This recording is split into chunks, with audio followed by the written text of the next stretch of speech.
So dito, eto na naman yung ating Phobius. Medyo nababalagbag rito, nakapag-red rin na.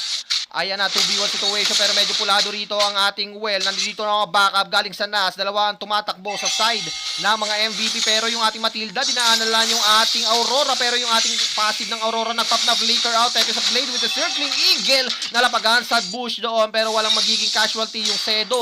Nando doon nabigyan si S plus Mage. Pero si Sedo medyo pulado, kailangan mag-back out. Hinabol siya ni Huhu rito. Pero na-taunt dito si Sedo ay tutumba. Pero ayun, si Bogart medyo pulado. Naka-escape pa nga doon. Pero ang mga skill medyo nagkaubusan na. Uy, naibig yung ating Aurora Frigid Glazer with the Circling Eagle. S plus Mage ay tutumba rito. Ang hit card kinasan na. Ando doon na, tumatakas ang ating Julian. Pero sino makakapag-red